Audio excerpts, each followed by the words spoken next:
So, another video, and my voice is steadily getting better, which is nice. On the other hand, my fever is back, so still not doing very well, but hopefully I'm gonna have this weekend to get well. And the same thing for I think she's a little bit better today. She ate a little bit more this evening, which is good because she haven't wanted to eat at all those last 2 days, so it's great. Or very, very little.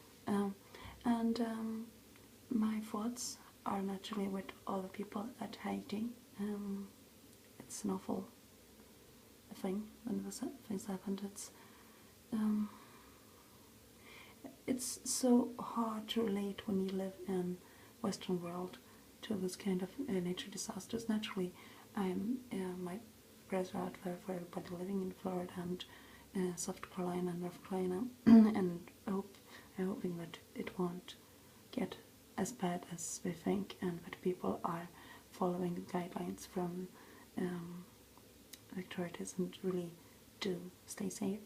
Yeah, but thinking with the people of Haiti, we don't have a chance. We don't have a choice. We can't leave it. You can't evacuate the way you can in Florida or North Carolina, South Carolina as well. It's you are so easily targeted, and also they was so badly. The impact has been so huge of our nature disaster and cholera and so on. They've been suffering from over the last years, and they haven't had a chance to recover really. So I really, really feel for them. I feel for people, anyone who's in this disaster at all. So yeah. I saw also getting more viewers from Florida. That's very nice, but don't watch YouTube tonight. Keep safe instead. But yeah.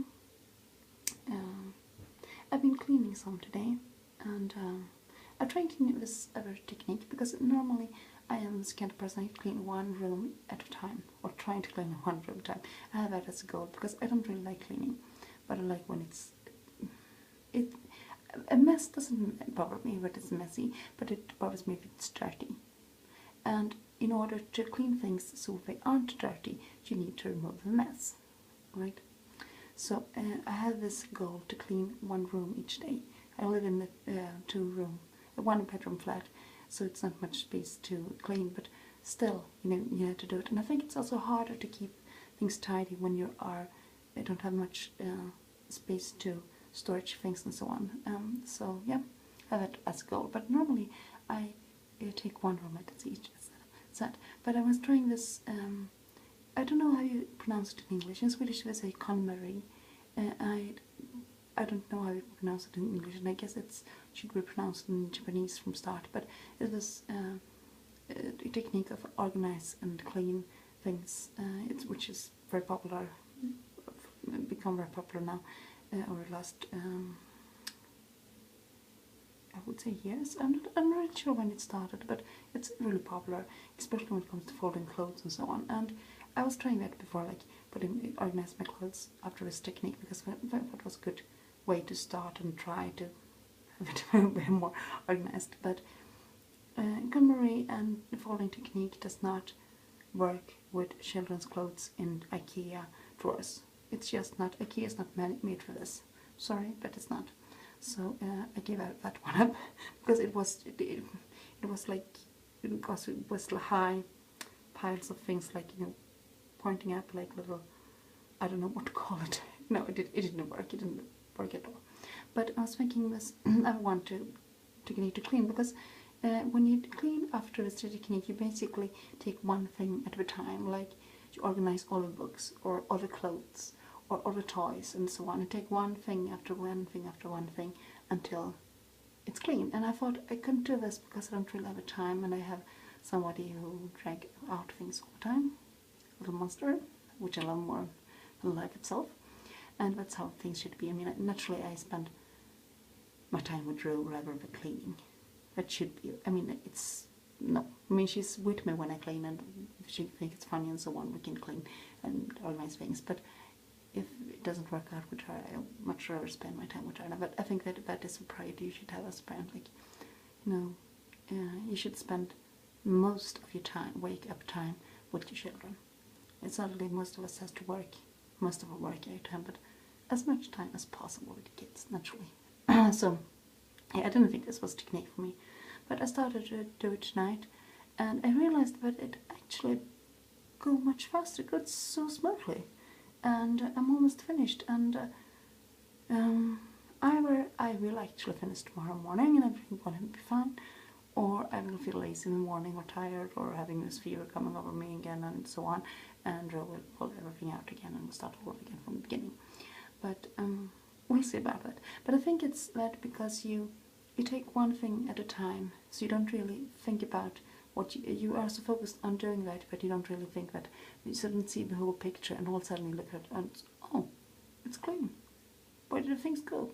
Because when you have organized, like clothes and the dishes and all papers and magazines and toys and so on, and all of a sudden you see that just things you're gonna throw away, which left you just take a broom and brush it together and throw it away, and it's done.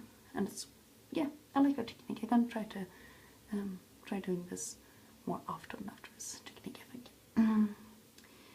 I was watching Swedish version of Idol tonight, and there was this guy in it called Cameron, who's transgender, and sadly he had to leave today.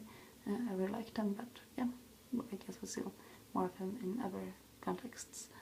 But we've been talking a lot about this, that he was born as a girl, and that finding himself has taken quite some time and a lot of time to figure out who he is and so on. And naturally I'm really happy for him that he found himself. And if you followed my vlog for some time, you know that I have a transgender child myself, who's not neither woman or man, but himself simply. And I think this attitude, I think it's a bit sad that so many people spend so much time focusing on searching for identity that you can label, like, am I a man, am I a woman, am I straight, am I homosexual, am I bisexual, pansexual, anything to label yourself. It's like you need, a lot of people seems to need a label to justify who they are and their feelings, and I think that's really sad.